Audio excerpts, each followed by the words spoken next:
For topic three, we're going to look at how much can you afford. We're also going to look at pros and cons of renting versus buying when it comes to your living space. Okay. So when we talk about like how much can you afford, there are kind of two big rules of thumb that we follow. So the first one is spend no more than 28% of your gross monthly income on your mortgage payment. Okay. So once you figure out what your gross monthly income is, well, you want to figure out 28% of that, and that tells you what you could afford for your monthly payment. Now, one thing that we have to be really careful with is your monthly payment. Nowadays is not just how much you're paying the bank. It also includes your it's called an escrow account. And so an escrow account, it is basically like when you pay your monthly payment, they add on a couple of things. And those things that they add on are your insurance and your property taxes. Okay. This is kind of a way to sort of guarantee that you don't default on either of those. So, like, if you don't pay your insurance company is going to drop insurance, then your house is no longer insured, and that's a problem.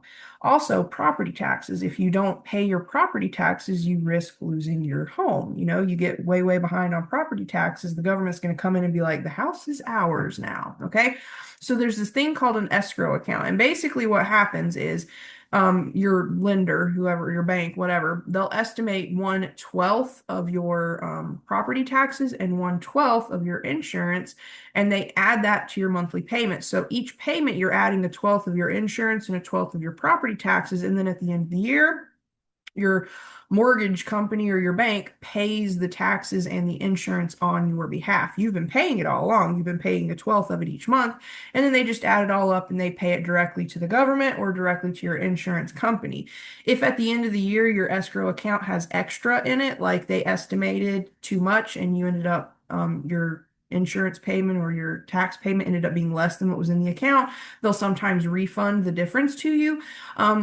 In my case, more often than not, there wasn't enough in my escrow account, and so then they'll increase your payment a little bit, okay, and you'll pay the difference next time.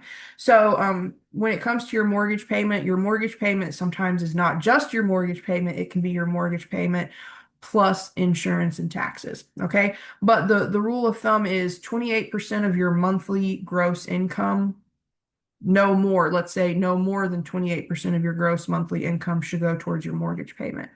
And then the second rule of thumb that we try to always live by is spend no more than 36% of your gross monthly income on all of your expenses. So that's your mortgage payment, your car payment, credit cards, student loans, medical debt, and so forth. Okay.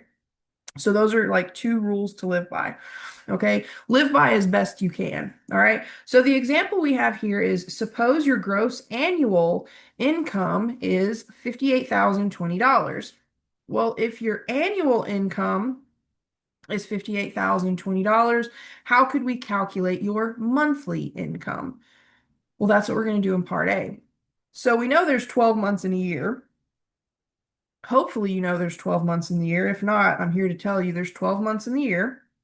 So we want to take our annual gross income and divide it by 12, and that tells us what our monthly or our gross monthly income or monthly gross income is going to be. So let's take, and you can just do your handheld calculator here, $58,020 divided by 12, and that says each month you're bringing home $4,835. Now, that is for a salaried employee, somebody that knows like they just make a set amount each month, okay? So like if you're an instructor at AB Tech, you just make a certain amount each month. It doesn't matter what your job duties are. Some months you're going to work more than others. Sometimes you're going to have overtime that you're not really paid for, and then other times you don't, but you just make this one lump sum for the year. Okay.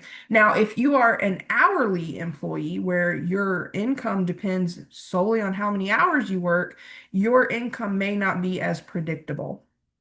Okay, so a lot of times our monthly income is going to vary depending on how many months or how many hours we work in a week. If we have overtime, my sister is a paramedic. She works 24-hour shifts. Every single week, she's going to have overtime because she's working at least two 24-hour shifts a week. So she's always going to have overtime. So there's a lot that can go into your actual annual/monthly income depending on the type of employee you are. So again, this may not be as easy to calculate if you are an hourly pool employee versus a salaried employee. So like me, I know what my income is every month period. It does not change. Okay. So it's easy for me to figure out what 28% of that is.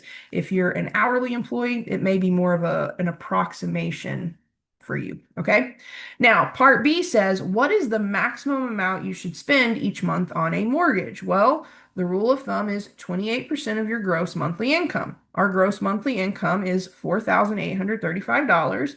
So we want to take that and multiply it by 28%, so 0.28. And again, just using the handheld, we get that we would want to spend no more than $1,353.80 on a mortgage. So I'm going to put no more than. So that is kind of your goal. When you are out there seeking a mortgage, you want to keep your mortgage payment to within 28% of your gross monthly income. Okay.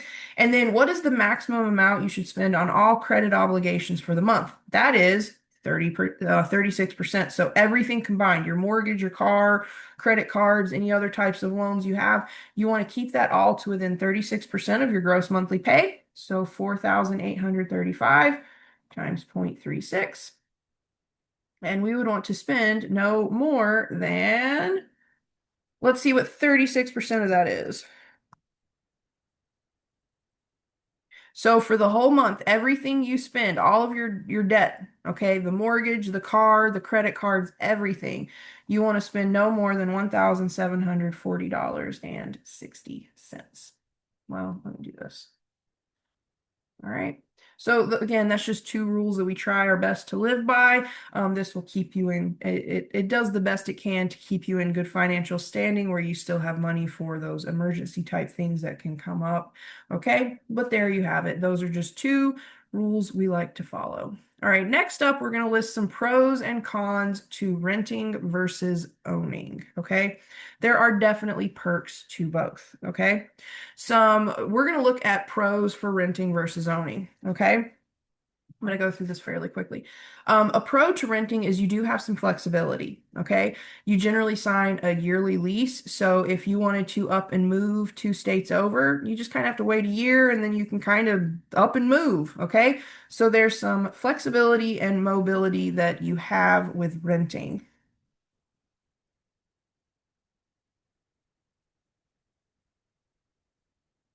Also, you might move to an area and you find an apartment complex that you think you really like. It's close to a Walmart, it's close to where you work, but you get there and it's just not the right vibe. You don't like the area. So you're stuck for a year and then you can move. You can move to a different apartment complex or to a different home that you're renting. Okay, so you just have some flexibility. There's much lower upfront cost. A lot of places you have to pay first and last month's rent. So, you've got a few $1,000s you may have to invest, but that's a heck of a lot different than paying the down payment and the points at closing and all that stuff. So, with owning, those upfront costs can be tens of thousands of dollars in some cases. Okay. There's no maintenance cost when you're renting.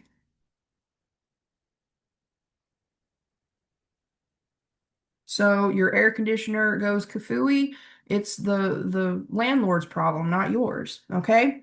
You have predictable expenses.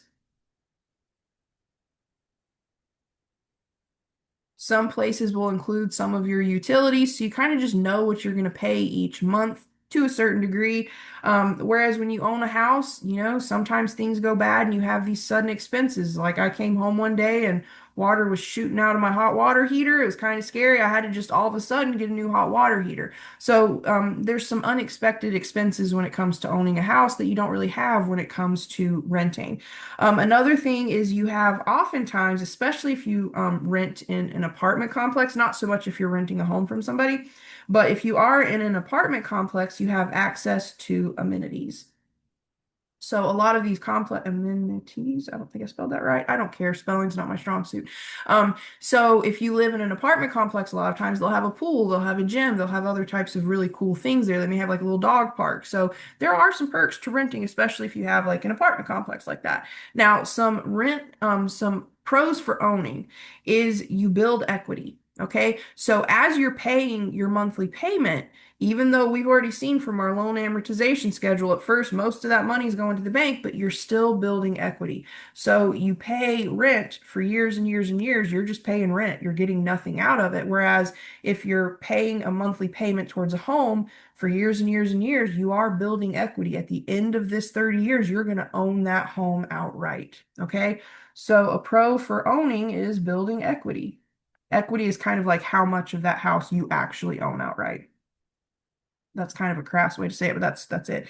Potential appreciation. We talked about depreciation with cars. Okay. We talked about that idea of like once you drive a car off the lot, it depreciates, it lowers in value. A lot of times homes could potentially lower in value, but they can also appreciate. So, depending on the situation, the area, you could have a house that increases in value. So, you buy a house for $200,000, 20 years later, it's worth $500,000. You can sell that house and make a bunch of money off of it. Okay. You can sometimes have stable housing costs. When you own the house, you know like what your mortgage payment's going to be. Now, when you're renting, you kind of have some fixed costs there too. You know what your rent's going to be, but your home could be sold out from under you. So you might be renting a house from somebody and they decide to sell the house and then bam, you're out on the hopefully you're not out on the streets, but you're kind of out of luck. I had a friend one time who was renting in an apartment complex. The whole apartment complex got sold and her monthly rent payment went up like $500 or $600, and that was just out of the blue. Like they only had a few months notice of that. So there's some stability in owning. Now, the downside to owning, my dog's going nuts again. The downside to owning is you're responsible for the home. So if things break and fall apart, you have to pay for it. But there is some stability. You decide if you're going to keep the home or sell the home. Okay. You have the freedom to customize. Sorry, my dog is just having a night tonight. So, by the freedom to customize, you can paint the walls whatever color you want. You want to get some new siding, if you can afford new siding, you get some new siding. You want to paint your front door yellow, you paint your front door yellow. You want to do curtains, windows, holes in the walls, you can do whatever you want because it's your house. You can do whatever kind of landscaping you want. You don't have that freedom necessarily when you're renting. And then finally, there are some tax benefits. You have to go all the way back to Section 8.2. But remember, one of the big Winnie June, Winnie June, Mama's working. One of the big pause this and get her settled. Hold on. Sorry about that. Let me go back to the worksheet. Okay, so tax benefits. If you go all the way back to Section 8.2, when we were talking about calculating federal income tax, one of the deductions that you can write off is mortgage interest. So all of that interest that you're paying to the bank, you can actually write it off to lower your taxable income. So there is a tax benefit to owning a home. Even though you're paying all that interest, you can write it off as a deduction. Now let's talk about cons for each. One of the big cons to renting is there's no equity. You pay rent for 30 years, you just paid rent for 30 years. Now, of course, you had a place to live and a roof over your head, but you don't own anything at the end of that time frame. So, no equity. All right. You can be susceptible to those rent increases. You don't really have control over that. So rent increases. Like I told you, my friend was living in a complex. They had had a great time there, and then the whole complex was sold and rent went through the roof. Okay. And that was a really big deal for her because she couldn't afford the new rent. Limited control. You can't make changes. You can't make any kind of renovations. You're just sort of stuck. I mean, it's great. It's a roof over your head, and some people love it, but you can't really do a lot of the customizations. Potential for less stability. I don't necessarily totally agree with this, but less stability. You could have a situation where your lease is not renewed, and the owner of the complex or the owner of the home's like, get out, you know? I knew somebody one time that was renting a house, and the owner of the house decided to sell the house, and they had like a month to find a new place to live. So there's potential for that. And then there's no real tax benefit. We already talked about the benefit for owning a home. That interest, you're paying a gazillion dollars in interest to the bank, but you can use it to lower your taxable income for your federal taxes. Okay. So, cons for owning, very high upfront costs. At the beginning of this worksheet, we were talking about, somebody just getting a mortgage, and they had a down payment that was 10%. So they had 39,000, I think it was like $39,500 down payment. They had over $7,000 in fees just to the bank, points at closing. So those upfront costs to buy a house can be staggering. Okay. Maintenance responsibility.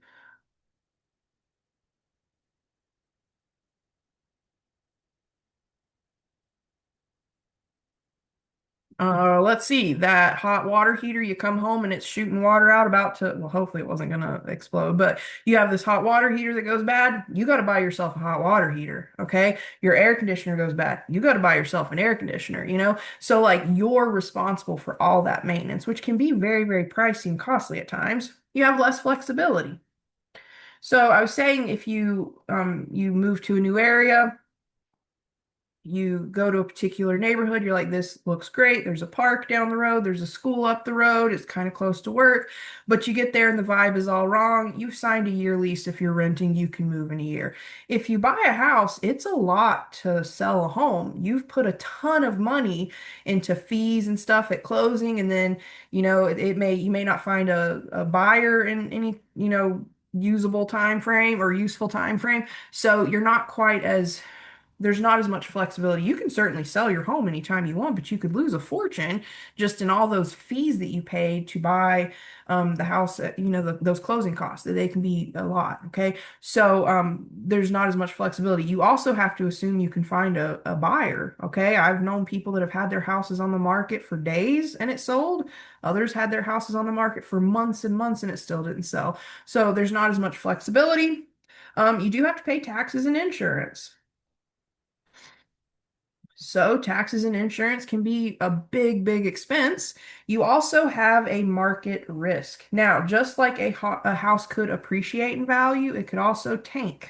Okay.